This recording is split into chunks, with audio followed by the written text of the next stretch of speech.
lot of debate problem that students bring up things from high school to Facebook or Twitter. They talk about how the classroom run, how is the teacher is not qualified to teach them, and some of the principals have to issue the rule that you're not allowed to talk about it on Facebook and things like that. It never happened before. Like in our generation, we respect our teacher, even the teacher make a mistake. It's the human. It's human. It can make mistake. But now with the Facebook and with the new education system, the students talk about it, and some teacher actually they feel really big pressure from that. So they have to be well behaved. It's not the student well behaved, but the teacher has to be well behaved. And the thing is, they worry that if they do something just slightly wrong, the student bring it up to the Facebook or the big forum, and everyone talk about it. And apparently the teacher is not bad, but they just make a small mistake, and it's been everywhere in the media. So I think that's one of the social rival when we just not just in university or high school. The influence of the social network and the relationship between teacher and student. That's part of technology as well, isn't it? Well, no, fair enough. I think the British Council are looking at that rating, but actually, if it's unhelpful to do that, then to pick out other commonalities in each country. Sorry. They mentioned about social network. A situation where there's been a huge improvement in the quality of teaching and learning amongst Vietnamese.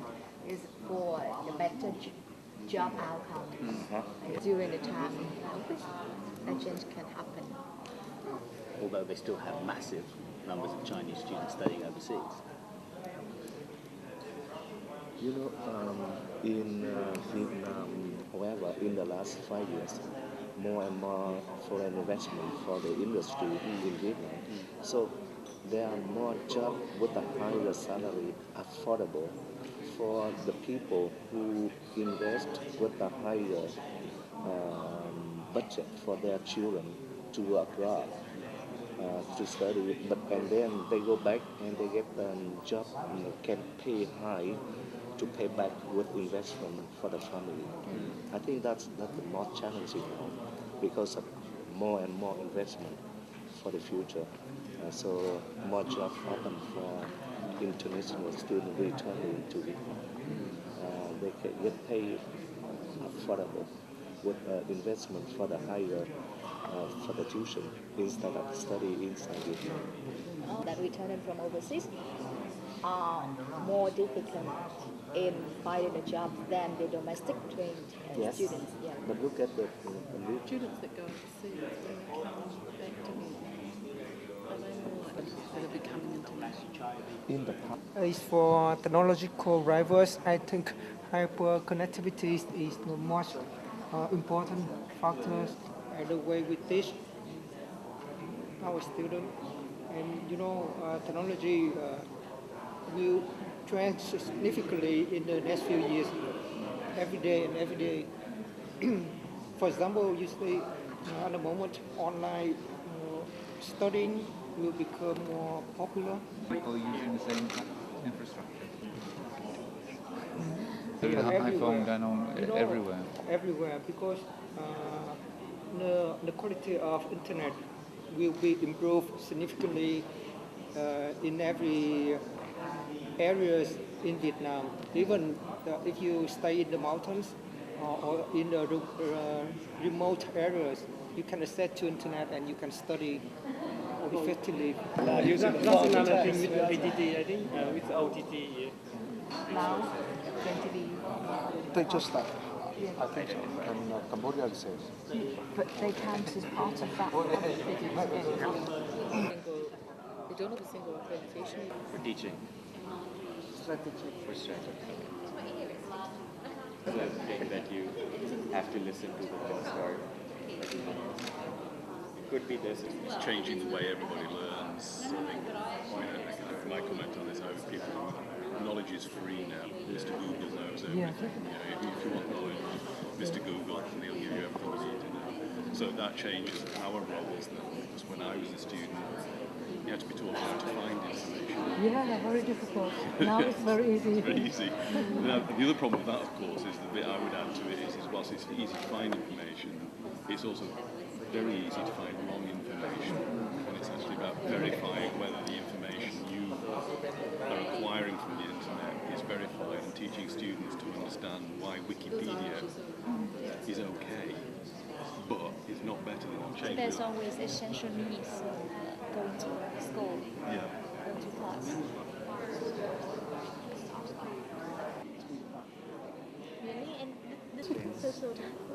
You don't need any more social networks in Vietnam. It's the most social place you can be. No, but well, reading the newspaper, for example, you know... They can use the internet, and through that's why they can change the make the change. Modi from Vietnam just raised the rates to see like this. Yeah. I think that in Vietnam is also like maybe because, there is a different story. They have World Bank and IDB, and they defined their roles on what kind of area they will provide the support. Like World Bank will be responsible for primary education and also higher education, while IDB will look at the skill development. But the issue in Vietnam is, of course, the human resource development is the key issue. But the main issue for the countries, like moving from the agriculture base to industrialized base, is the concept of like what the TVET, I mean the technical education, can bring to the people, and what is the gap? Because there's a number, like very large number of vocational colleges, but they train the graduates that cannot meet the industry needs. So it's a matter of Vietnam now is for the industry to work with the college to standardize and to provide their needs for the training, and then from college they will develop the curriculum and the program that meet with the training with the industry need. So this is the story of the Vietnam at the moment. So that you mean industry and college? Yeah. This is. And in Vietnam they are now talking about the sector skill council. So that means that they bring the industry to work with the colleges and to provide the market information. So from that, they set up a set of qualifications and the standards that industry will need for each of the area. So from that, the college will develop their curriculum around that set of standards. Move to education, and next we'll move to early childhood.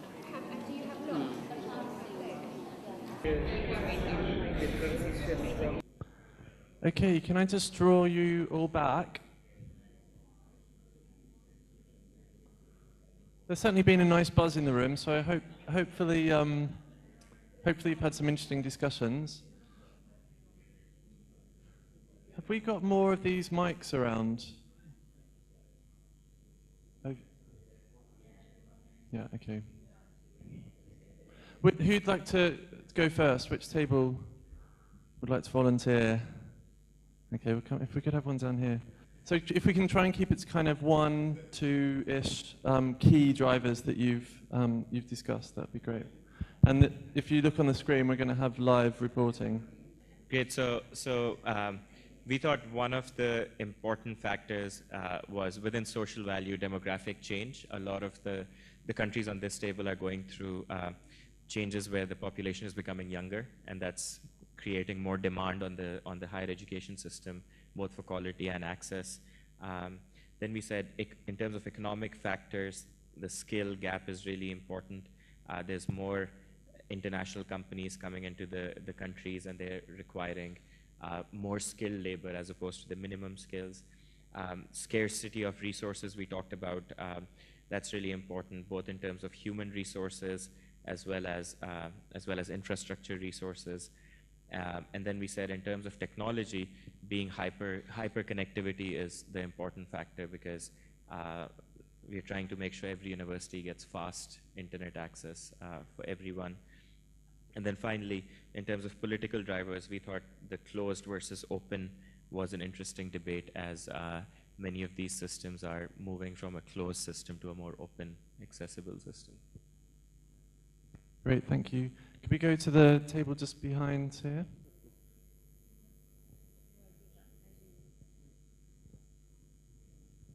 Yeah, for these social drivers, I think networking and between the Asian countries is very important, because by the year 2015, we will join the Asian Economic Community.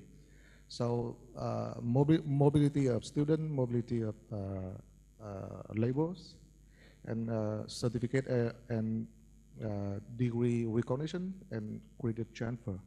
So for social drivers is as the result of our discussion. Yeah. We talked about the need to harness technology to gain competitive advantage in the region. So for advanced manufacturing, being a driver for improving the quality systems in the universities. We talked about an assumption of political stability, perhaps in the model that you've got, that may not necessarily apply very well in the ASEAN region, where you've got quite different political systems, and that there being a little bit of a tension there for the university system having autonomy in some countries in the region. I think they were the main things that we talked about. Thank you. Yes, we had a wide-ranging discussion. We only managed to do the first three of your STEEP analysis, but I think from the social drivers, I think one of the things that came up here was the pressure to pass exams and get good grades, and that there's a tendency to feel a pressure to teach to the grade, and that actually high marks equal good. And I think that means that teaching to the exam results in a limited mode of learning accommodated within the system, and that different learning styles are not best rewarded through that way. I think there's another one that's interesting, is that actually it links into the technological as well, which is that the social media themselves are actually driving teacher behavior, that there's a use of social media becoming critical of the teacher, and that the teachers then fear the social media being used as a vehicle for criticism of them, and so they become defensive in their teaching mode to protect. And part of that is about actually use of Google to get further information to criticize the teacher's knowledge. But there's the flip side to that, of course, is I always say information is free on the internet. We don't teach information anymore, but there's a real problem with students understanding the verification of what they learn on the internet, and the awareness of what is a reliable source versus a non-reliable source. And I think that's important, certainly within the UK as well, and of course then leading to things like plagiarism. So that brings us into the technological. Other technological ones is the need to train the trainers in technology. That often, I think it came up earlier, that the people we're teaching are more tech savvy than we are. There's one I'll throw in actually from myself, and I actually worry what I call the granddad effect, and that is that if we try to use the technologies that the young people use, they immediately become old-fashioned because granddad uses them, and that we'll go and find another medium that granddad doesn't use. And so you're always chasing the student through that medium. The other thing that came under the technology is not only the lack of facilities, that actually the availability of facilities is limited. And again from the group here, a real concern that with tech-savvy younger generations, that there's a loss of the human relationship, social side. And I still think, but again, I'll put my 2 penny worth in here, I still think going to universities is as much about the social element of going to university and learning to live independently is a vital, important role of university that we mustn't forget. It isn't just about getting the qualifications. Then from economics, we've got the external corporations and universities distort local provision, so that the local universities are suffering as a consequence of external offerings. Universities are sometimes businesses, and not always the public good is considered in that actually the model's a commercial model, not necessarily a public good model.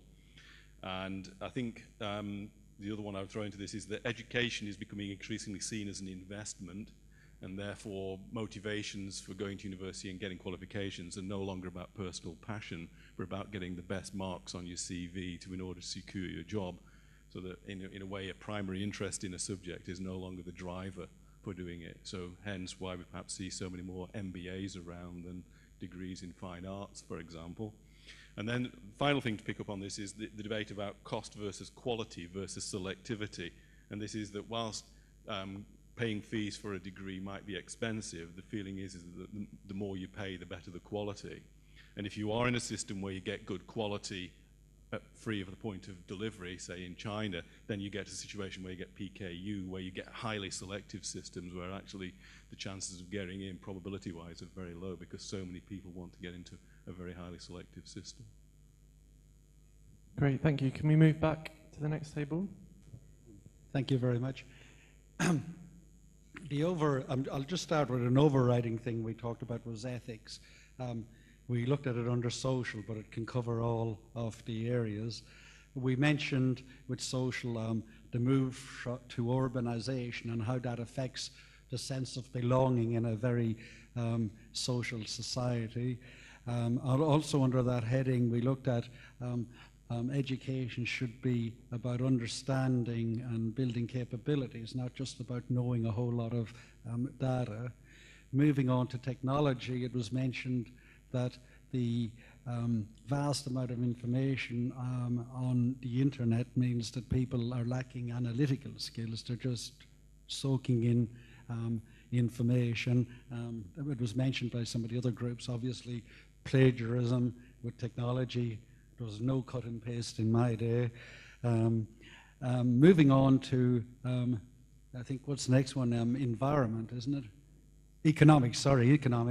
Obviously, the skill gaps, whether it's in higher education, universities or vocational technical education, for a country to develop to a first world country, you need to build up the capacity of the people. That's the only thing that brings a country up like that. The next one is E for environment. We were looking, well, not so much at the natural environment, but public awareness. Somebody talked about paying tax, and that as taxpayers you need to be aware of where your money is spent, which leads on to the last one, the political one, where we think in the future people are going to want more public accountability, and with the ease of access to information, people can find out so much so easy. So the more tax people are paying, the more they're going to ask, well, where is my taxpayer money going to? That's it. Yeah, point about transparency, yeah. So the table at the back, please. Hello. Our group's focus on the three topics, social, economics, and political drivers. And for social, we also share the same view from other groups that the students, they are more and more being hyper-connected, being online all the times, and that put a pressure on the universities to provide the same kind of experience where the student can be connected to each other and to the faculty. The second thing on social is that we see that the parents, the Vietnamese parents, they are more and more willing to send their children to foreign country for study, not only for the quality of the program, but also for the cultural and language experience that the students are exposed to. So that also put pressure on the university in Vietnam, how they can compete with foreign university to provide the same experience, the same environment.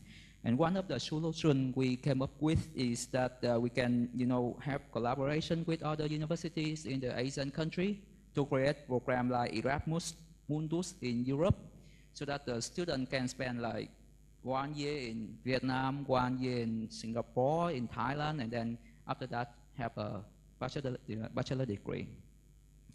For economics, we see that there are more and more students after their graduation.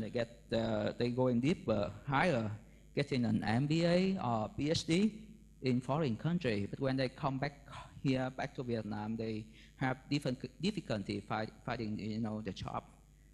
We also see that as the companies coming to Vietnam, they need more and more the workers with technical skill, practical skill, and right now the university and colleges in Vietnam, they don't provide enough workers like that. That means that we need more people, you know, in the vocational training, vocational track, not so many on, you know, university track.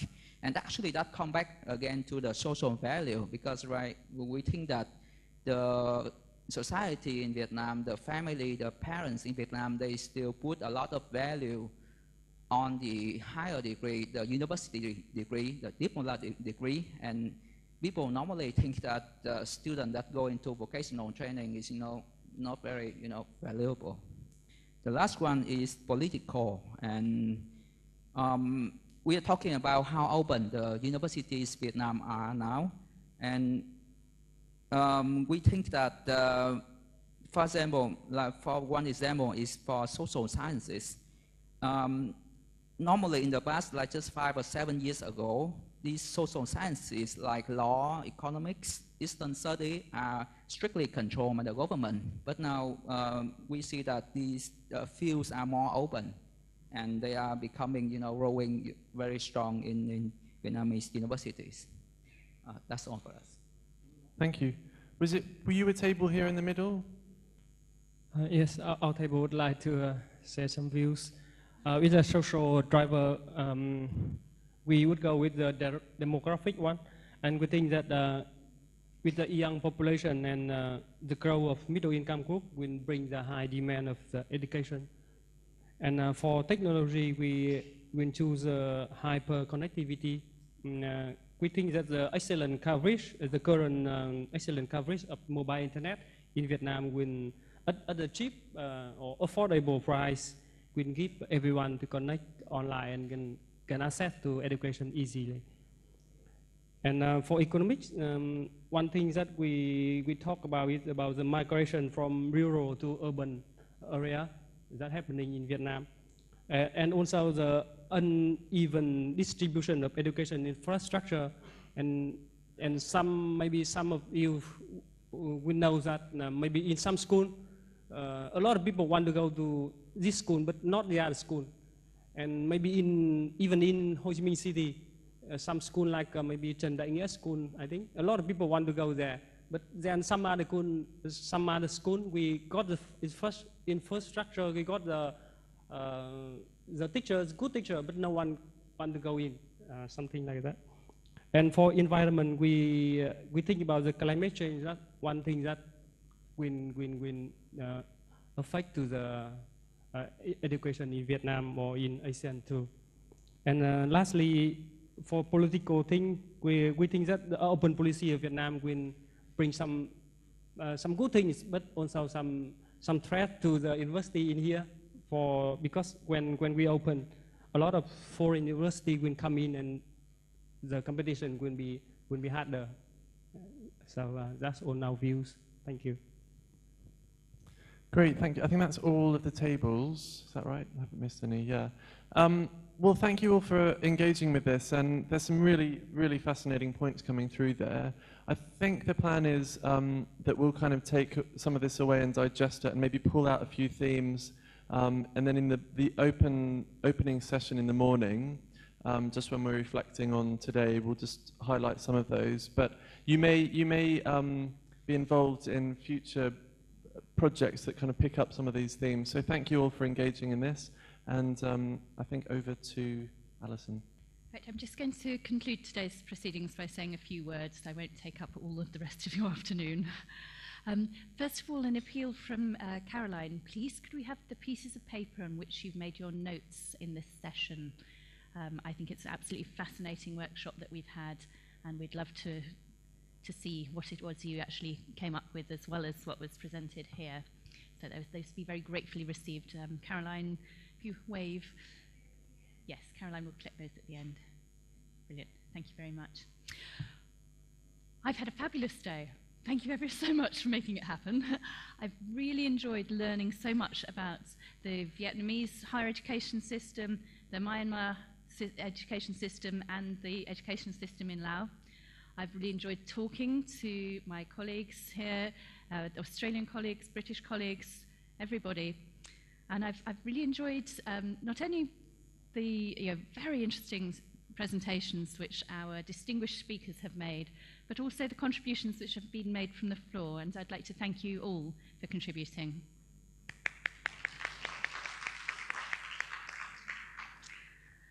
I have a few more housekeeping notes. If you are intending to leave at the end of today, I'm sorry, you're going to miss out a lot of interesting material tomorrow.